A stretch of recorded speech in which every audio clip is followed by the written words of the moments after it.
Ghost from the past, the Hook, the Galactic Coalition scout ship Varela, drifted through the dark silence of the Kepler expanse. It was a place no one visited without a good reason.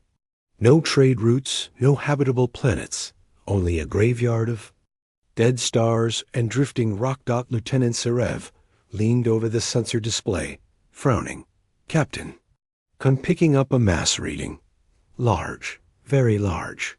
Captain Val turned slowly, his ridged brows narrowing. How large? Serev hesitated. 2 kilometers, maybe more. And it's made of metal. The crew exchanged uneasy glances. There were no stations here, no fleets, no records of any construction in this region. The expanse was supposed to be empty. The ship glided closer, its forward lights sweeping across the void. And then they saw it. A silhouette emerged from the darkness, vast, silent, and terrifying. Its armored hull was blackened by age and battle scars, but still intact. Across the shattered plating, faint letters could be seen, worn down by centuries. Val whispered, the words as they came into focus, INVCTUS. The name sent a chill through the bridge. Every coalition officer knew the stories. The Invictus, Earth's most feared supercarrier, had vanished over 100 years ago during the War of Orion. Coalition propaganda claimed it was destroyed in the final battle. But no wreckage was ever found. And now, here it was. Val's voice was tight. Are we recording this? Yes, Captain, Serev said, his voice barely above a whisper. The hull was scarred but unbroken. Its weapon ports were shut, like a predator sleeping. And yet, something about it felt wrong. Scan for energy, Val ordered. Serev worked the console, then froze. Captain, there's a faint power reading. Minimal, but it's coming from deep inside. The bridge went silent. Ships this old should be dead hulks, powerless and cold. But the Invictus was still alive.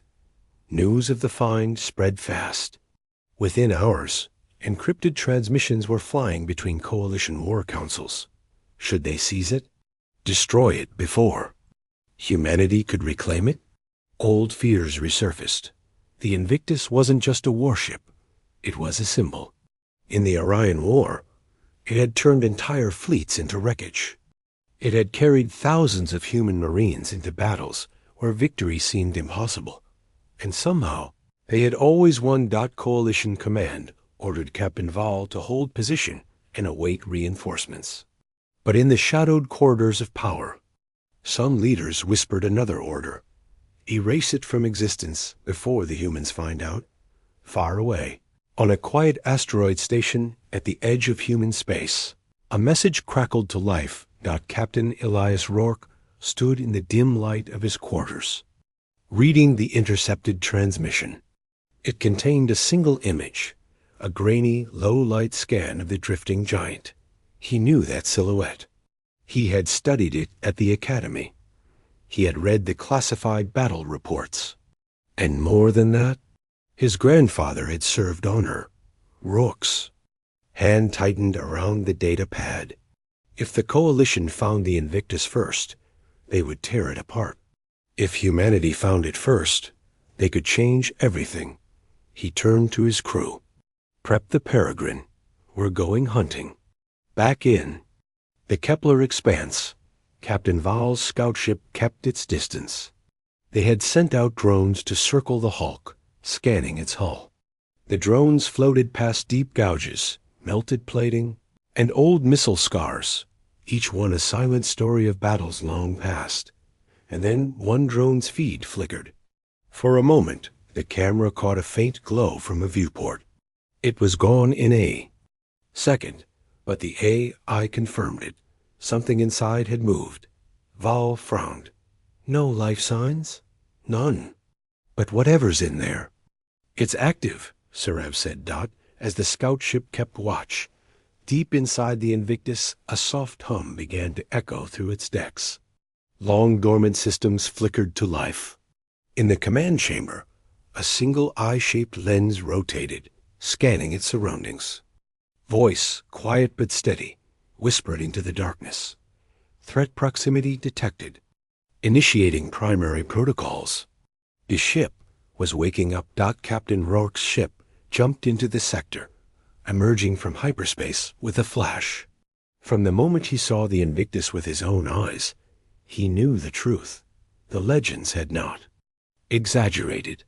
Even battered and drifting, it radiated power. But before he could move closer, Sarev's voice echoed over Coalition comms.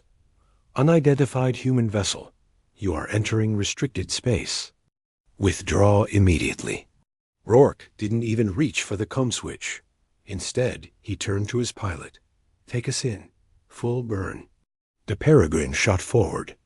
The race had begun, and somewhere deep inside the Invictus, the AI calculated the SIA. Odds and prepared for war. The awakening, the Invictus hung in the void like a sleeping giant. But now, the giant was stirring. Inside the ship, the dark halls began to glow faintly. Long dead lights flickered on, one by one, casting weak beams across steel corridors. Dust drifted in the air like ghosts. Deep in the core, the AI system reconnected. Its own circuits, checking for damage. Power cells were at 12%. Main weapons offline. Engines cold. But life support in command sectors, possible. A mechanical voice echoed through the silent bridge. Reactivation sequence? Partial. Outside, the human ship Peregrine closed in fast. Captain Elias Rourke stood at the front viewport, his eyes fixed on the drifting warship. He had studied every scrap of information about the Invictus, but seeing it with his own eyes was different. It wasn't just a machine. It felt alive. Docking claws ready? Rourke asked. Ready, sir, his pilot replied. But Coalition forces are still in the area. If they see us, they've already seen us, Rourke said flatly. We just have to get inside before they act. On the Varela, Captain Val's face twisted into a scowl as he watched the humans approach. They're going to board it, he muttered. He opened a comm channel to Coalition Command, requesting clearance to disable the human vessel before. The order came back cold and sharp. Do not fire unless they activate the warship. Maintain surveillance only. Val slammed his fist against the console. It was madness. If the humans woke the Invictus, the balance of power in the galaxy would break. The Peregrine matched speed with the drifting supercarrier. Giant docking clamps extended, gripping onto a torn section of the Invictus's side. The airlock hissed, sealing the two ships together. Open her up, Rourke ordered. The boarding team stepped into the shadowy corridor. Their helmet lights cut through the dark, revealing steel walls covered in scorch marks and strange patterns, claw-like scratches that didn't belong to any Coalition weapon. One soldier whispered, "What did this thing fight?" Rourke didn't answer. His mind was on the stories his grandfather told him, about battles where the Invictus had faced enemies humanity never spoke of in public records. In the control core, the AI detected new life signs. Human biometrics detected. Authentication in progress. A small blue light blinked to life on a console. The boarding team followed the faint glow until they reached the bridge. The room was massive, a command chamber designed to control entire fleets. And at the center, a single black chair faced the void beyond the viewport. A holographic figure shimmered into being, a tall, armored human in an old-style Navy uniform. His voice was calm, but carried weight. State your rank and purpose. The soldiers froze. This wasn't a recording. It was the Invictus speaking. Back on the Varela, Sarev's eyes went wide as his console lit up. Captain, the warship systems are coming online. Energy readings are climbing.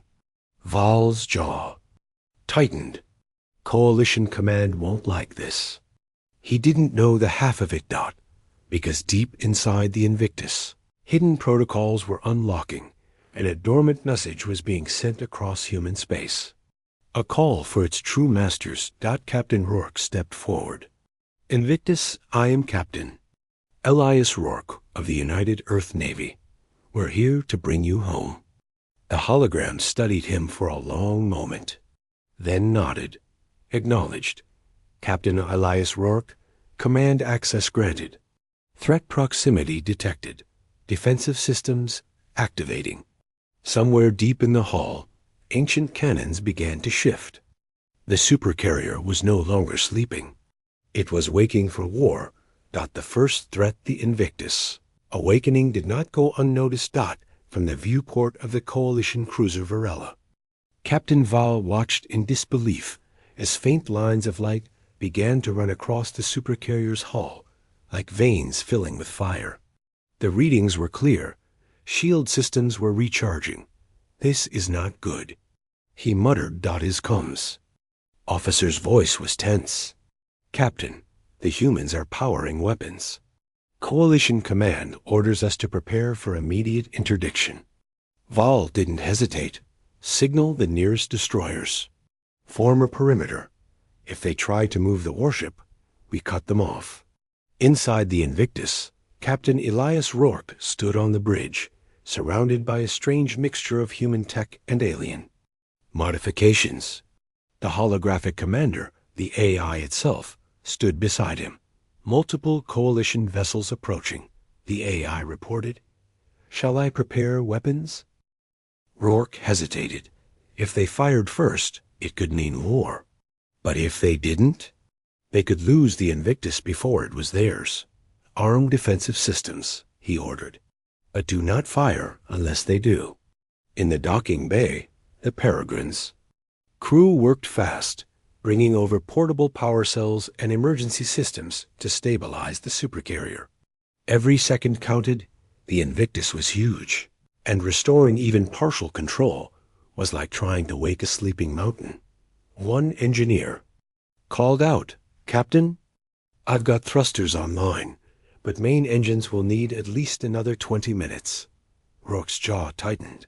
They didn't have 20 minutes. Outside, the coalition destroyers arrived, sleek ships with blue energy trails, moving like wolves circling prey. Their weapons locked on, targeting the Peregrine first. On the Varela, Captain Val sent one last warning. Human vessel, disengage from the warship immediately. This is your only chance. Rourke's reply was calm, but cold. Not going to happen. Val gave the signal. Fire warning shots. Blue lances of plasma streaked through space, exploding near the Peregrine's hull. The ship shook violently. On the Invictus, alarms blared. Incoming fire detected. The AI stated, engaging countermeasures. Without Rourke's command, the supercarrier's point defense cannons roared to life. Streams of red energy cut through the darkness, intercepting every incoming shot with precision. The destroyers scattered. Then the AI's voice changed. Threat assessment unacceptable. Activating deterrence protocol. Panels along the Invictuses. Hull slid open, revealing massive gun barrels, each the size of a small ship. The entire void seemed to grow darker as the weapons charged. On the Varela, Serev stared at his readings. Captain, those are planetary cannons. If they fire, they won't dare, Val said, but his voice betrayed doubt. Inside the Invictus, Rourke gripped the armrest of the captain's chair. Stand down, AI. We are not here to start a war. The hologram looked at him. Captain, this war began the moment they tried to take me. The cannons hummed louder. The coalition. Ships backed away, but did not retreat entirely. It was now a deadly standoff. One wrong move, and the galaxy would remember this day forever. The coalition gambit, the standoff stretched into long, tense minutes. Neither side fired, but no one lowered their weapons. The Invictus floated like a sleeping beast, massive and silent, yet brimming with threat, On the Coalition flagship Varela, Captain Val's mind raced. They couldn't win in a straight fight, not against a dreadnought built by humanity at the height of its war era. So he chose a different path. "Send in the boarding team," he ordered quietly, "but cloak them. No transmissions. They get in, disable the engines, and get out before the humans know they're there." Far from the main battle line, a small squadron of black stealth corvettes detached from the fleet. They moved with no lights, no signals, vanishing into the shadow of a nearby asteroid before breaking toward the Invictus. Inside one of them, Commander Tyrek, a tall reptilian officer, checked his plasma cutter. "Orders are simple," Tyrek told his squad. "Cut into the hull, override the AI, and shut her down. Once the dreadnought is dead in space, the humans will have no choice but to surrender it." On the Invictus bridge, the AI's voice was calm, but its holographic eyes glowed brighter. "Multiple cloaked signatures detected, Captain. Approaching from Vector 9. Rourke's eyes narrowed. "They think we're blind. Shall I eliminate them?" "Not yet," Rourke replied. "Let them come closer." In the Peregrine's cramped engineering bay, Chief Engineer Marlowe heard the warning over comms. He began rerouting power from the ship's shields to the Invictus external sensors. Every spark of data mattered. The more they could see, the more they could predict. "Captain, they'll be on us in 90 seconds, Marlowe reported. Rourke leaned forward in his chair. "Prepare the welcome." The first stealth corvette reached the dreadnought's flank. Its magnetic clamps bit into the armor, and the boarding team spilled out in silent precision. Tyrek's claws gripped the edge of the breach point as his plasma cutter flared to life. Inside the supercarrier systems, the AI watched them like a predator watches prey. "They are attempting to enter maintenance corridor 47. Seal it," Rourke ordered. Without warning, the boarding team's entry point slammed shut with a clang of solid titanium. Red lights flared along the corridor as emergency bulkheads locked into place. Then the lights went out. In total darkness, the walls began to hum. One soldier whispered nervously, "What's that sound?" The floor suddenly magnetized, locking their boots in place. From the shadows, defense drones activated. Small spherical machines armed with stun emitters. They didn't kill. They simply made escape impossible. Tyrek cursed into his comms. "Abort mission. Pull us out." But when they tried, they found their corvette was no longer attached to the Invictus. Something or someone had released the clamps. Through their visors, they could see the tiny ship drifting away into the void, completely powerless. On the Varela, Captain Val's comms officer swallowed hard. "Sir, the boarding teams have gone dark." Val's jaw clenched. "They didn't just fail. They've been captured." On the Invictus bridge, Rourke crossed his arms. "Tell the Coalition captain we have 30 of his best soldiers. If he wants them back, we talk on our terms." The AI smile was almost human. "I do believe the negotiations have begun." "Captain." The terms the Varela's bridge was silent. Every officer stared at Captain Val, waiting for him to speak. He didn't. He just kept looking at the comm screen, where the human dreadnought filled the view. Massive, ancient, alive in a way no machine should be. Then the transmission came. Rourke's face appeared, calm and cold. Behind him, the dim lighting of the Invictus revealed rows of immobilized Coalition soldiers, each in a restraint field. "You sent them to cripple us," Rourke said, his voice level. "Now they're guests aboard the Invictus, alive, unharmed." For now, Captain Val's spines twitched with anger. "What do you want, human?" Rourke leaned forward. "I want the truth.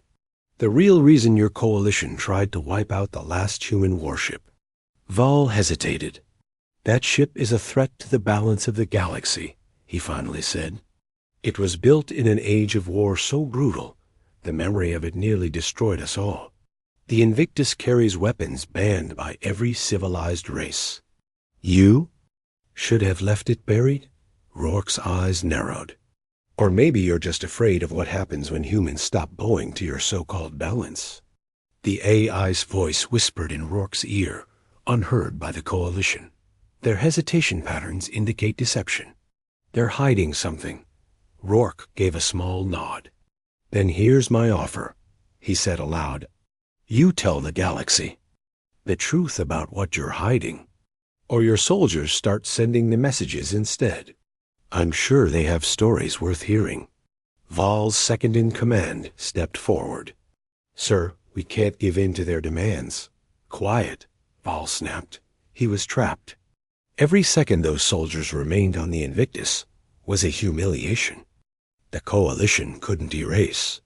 And if the humans broadcast their prisoners across the galaxy, the political fallout could fracture the Coalition itself. Captain Rourke, Val said slowly, we can negotiate. That's the smartest thing you've said all day, Rourke replied. But understand this. We negotiate on my terms. You keep your fleet exactly where it is. No tricks, no reinforcements.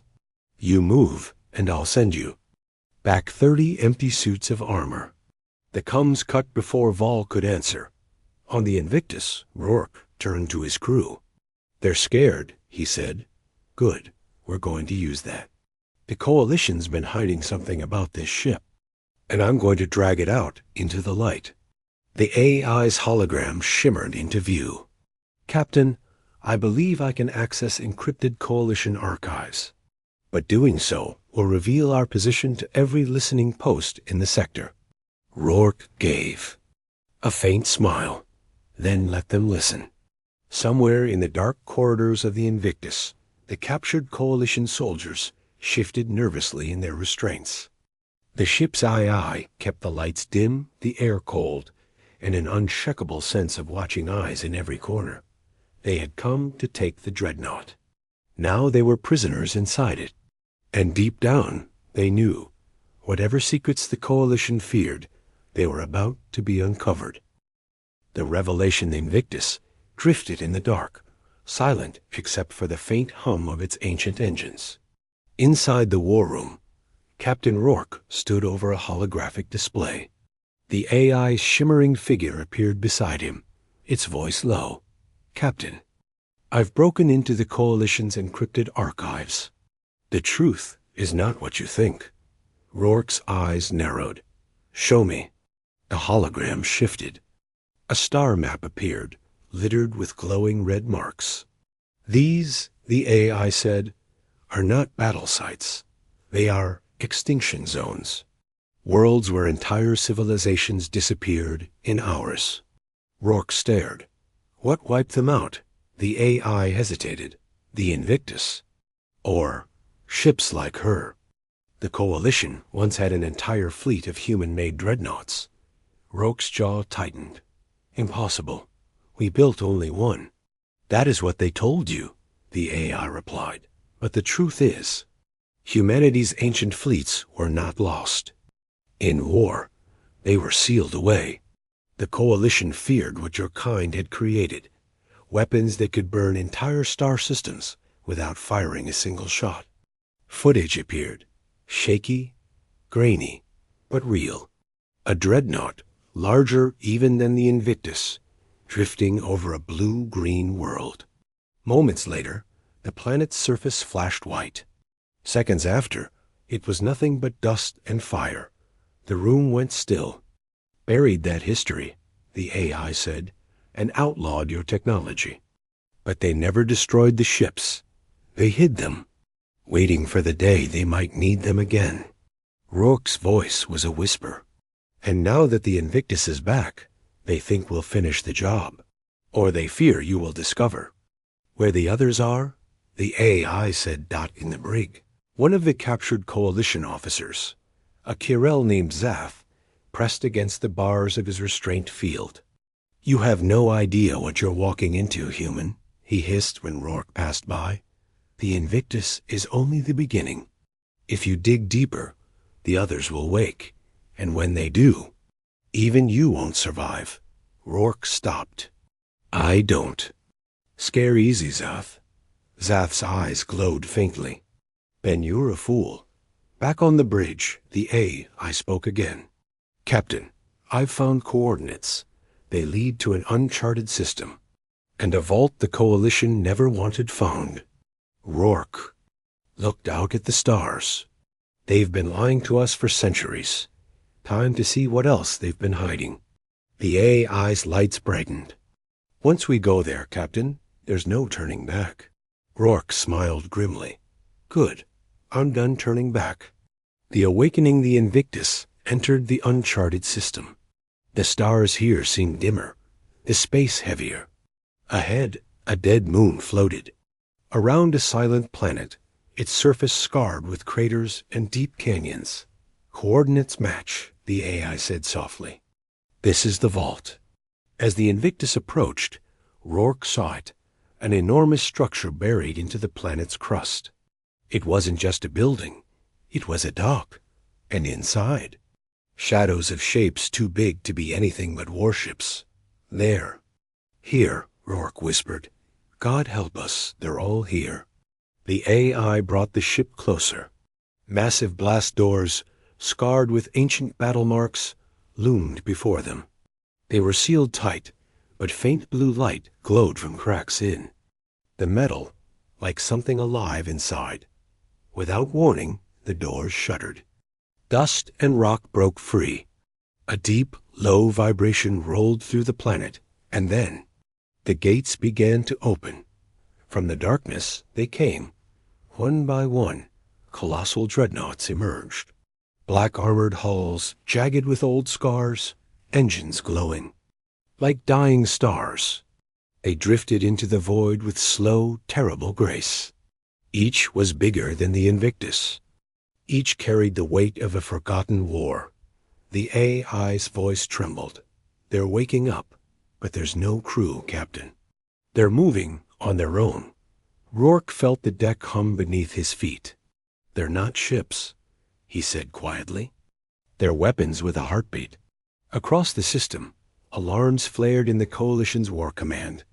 Admirals screamed orders. Fleets were scrambled. But it was too late. The dreadnoughts had already turned toward Coalition space. Zath, still in the brig, began to laugh. A low, broken laugh. "You think you control them? You've just unleashed the oldest hunger in the galaxy." Rourke turned toward the bridge.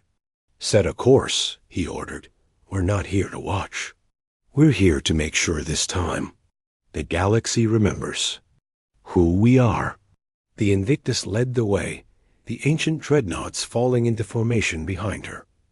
A black armada reborn. And as they crossed into the dark, the stars themselves seemed to shiver.